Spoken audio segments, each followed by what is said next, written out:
Et quand la tristesse arrive, je sais tu es là, toujours près de moi. Bon vendredi, bienvenue à votre émission La Victoire de l'amour. Aujourd'hui, comme on le fait tous les vendredis, depuis un bon moment déjà, vous l'appréciez beaucoup. Et moi aussi d'ailleurs, il est psychologue, M. Pierre Faubert.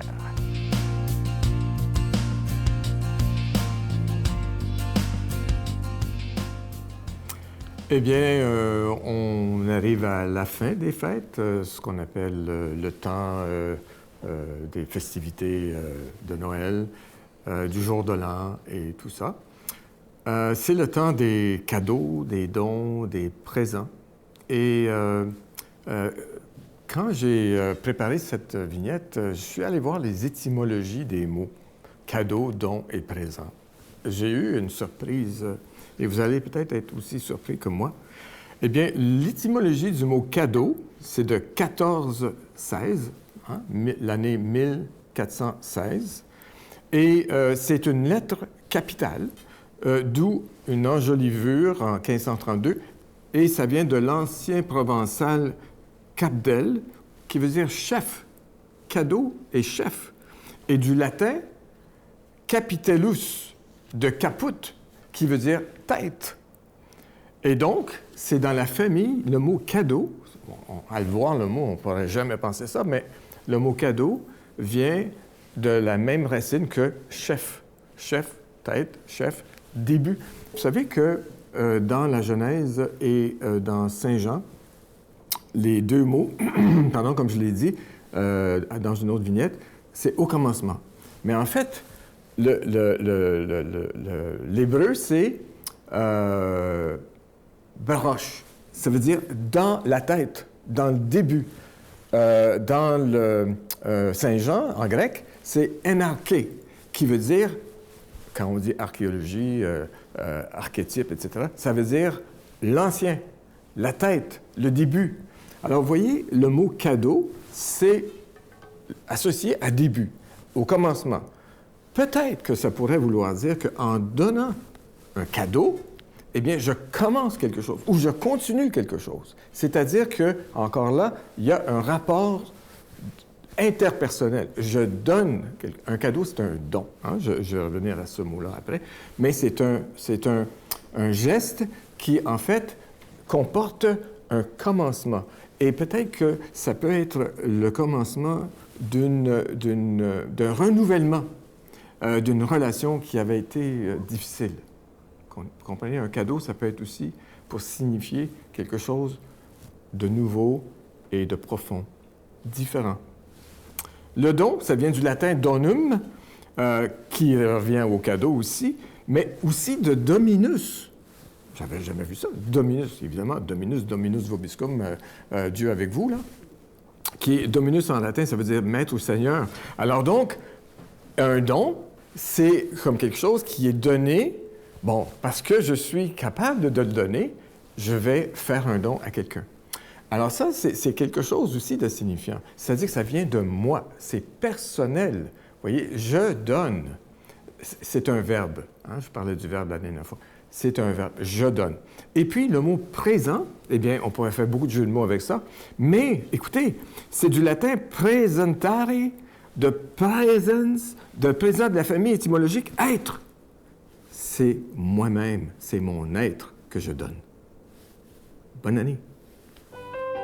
Notre Père qui es aux cieux, que ton nom soit sanctifié, que ton règne vienne, que ta volonté soit faite sur la terre comme au ciel.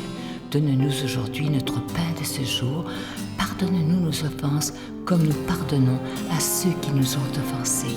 Ne nous laisse pas entrer en tentation, mais délivre-nous du mal, car c'est à toi qu'appartient le règne, la puissance et la gloire pour les siècles des siècles. Amen. Dans le cadre des 60 ans de vie religieuse de Sœur Angèle, la Victoire de l'amour vous invite à son pèlerinage en Italie, en compagnie de Sœur Angèle, du Père Yvon Sanson et la participation occasionnelle de Sylvain Charon. Nous visiterons entre autres Venise, Padoue, Florence, Sienne, Assise et Rome. Célébration eucharistique avec le Père Yvon Sanson. Nous assisterons aussi à l'audience générale avec le pape François au Vatican. du 4 au 15 juin 2017. Informations et réservations, Voyage Intermission au 514-288-6077 ou sans frais au 1-800-465-3255.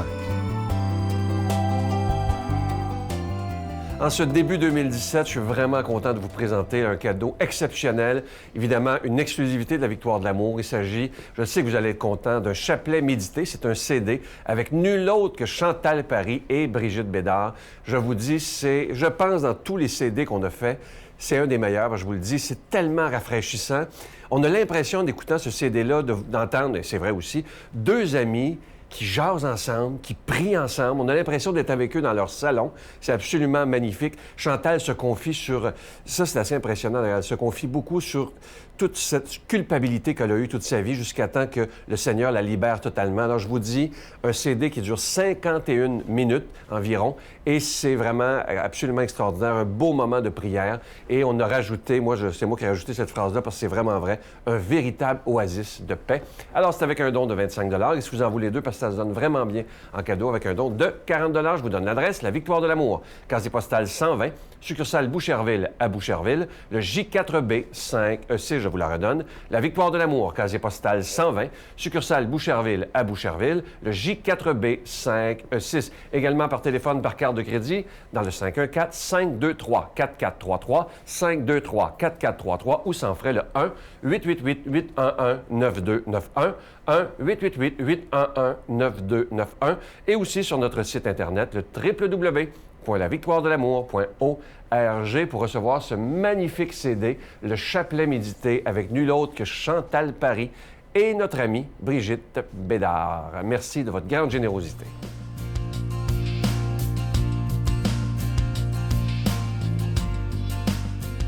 Mon Dieu, donnez-moi la sérénité d'accepter les choses que je ne peux changer, le courage de changer les choses que je peux et la sagesse d'en connaître la différence.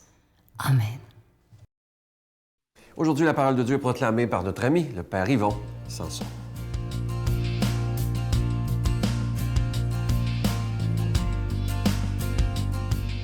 Bon matin à chacune d'entre vous. Aujourd'hui, une fête tout à fait spéciale, la fête de l'Épiphanie.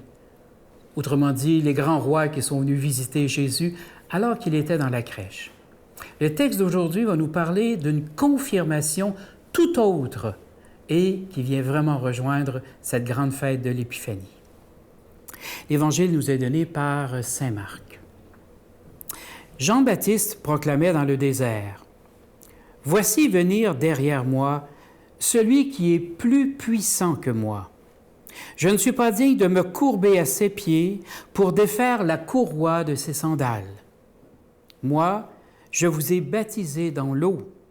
Lui vous baptisera dans l'Esprit Saint. » Or, à cette époque, Jésus vint de Nazareth, ville de Galilée, et se fit baptiser par Jean dans le Jourdain.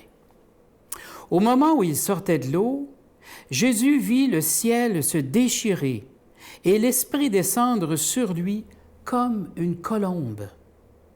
Du ciel, une voix se fit entendre. « C'est toi, mon Fils bien-aimé, et en toi j'ai mis tout mon amour. C'est toi, mon Fils bien-aimé, et en toi j'ai mis tout mon amour. » Bien sûr que cette parole s'applique directement à Jésus qui reçoit de la part de Jean le baptême d'eau.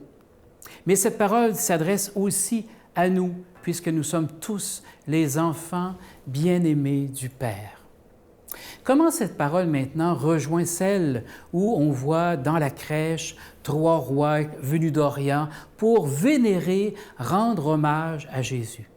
En fait, ces textes se rejoignent très bien puisque la construction des textes qui nous parlent justement de Noël, de la crèche et tout ça, est simplement là avec les trois mages pour nous montrer comment Jésus est un être important, comment sa venue sur terre n'est pas passée inaperçue puisque des grands rois d'Orient sont venus l'adorer, sont venus lui présenter des présents, donc pour simplement marquer que l'enfant qui vient de naître n'est pas un enfant ordinaire. Plus tard, justement par la parole du Père que nous avons dans l'Évangile, nous allons comprendre que cet enfant, né de la Vierge Marie, est aussi fils de Dieu.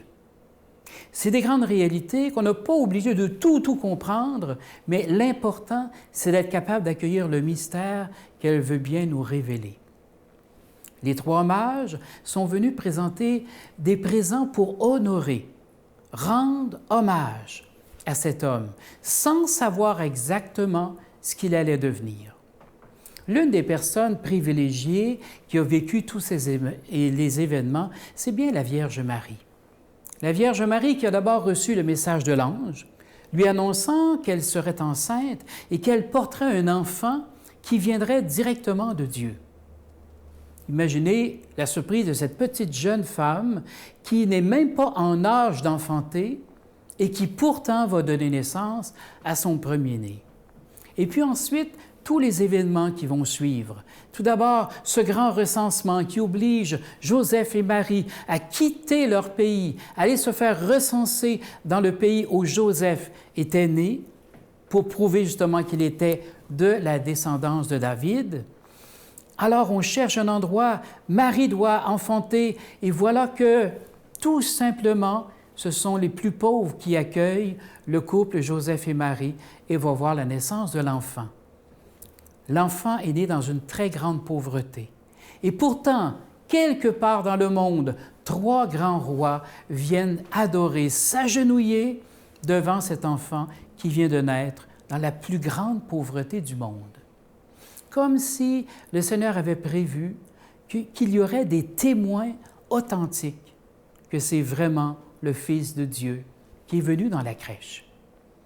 Bien sûr, aujourd'hui, par le baptême de Jésus, la voix du Père se fait entendre. La voix du Père qui vient confirmer « Aujourd'hui, tu es mon Fils bien-aimé, en qui j'ai mis tout mon amour. » Cette parole, elle est vraie pour Jésus.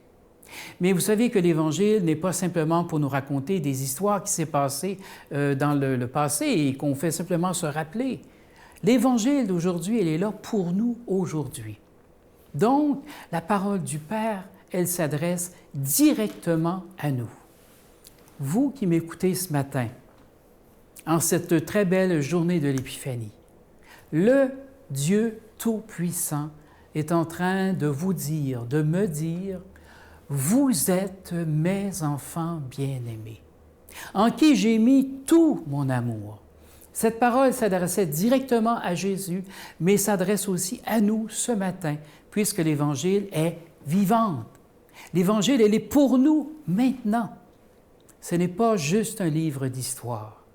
Alors, si la parole est sur nous, peu importe la situation dans laquelle nous nous trouvons maintenant, la parole du Père est la même.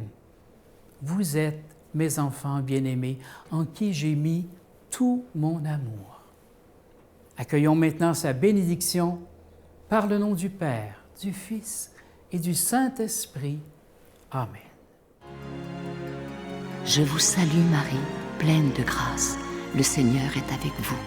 Vous êtes bénie entre toutes les femmes, et Jésus, le fruit de vos entrailles, est béni. Sainte Marie, Mère de Dieu, priez pour nous pauvres pécheurs, maintenant et à l'heure de notre mort. Amen. Je vous laisse avec une pensée qui dit ceci. Cessez de vivre dans l'inquiétude alors que la paix est disponible pour vous dans une simple prière. C'est tellement vrai. À demain. Bye. Vraiment, on essaie vraiment d'avoir une vie de chrétien incarnée avec les enfants, pas juste au niveau de la loi, mais vraiment au niveau de notre être. Tu sais, il n'y a pas un jour, peut-être 2, 3, là, qu'on peut passer, mais qu'on ne va pas aller voir un enfant pour lui demander pardon. Ah oui. Demander pardon à mon enfant d'avoir crié. Mais elle plus souvent que moi.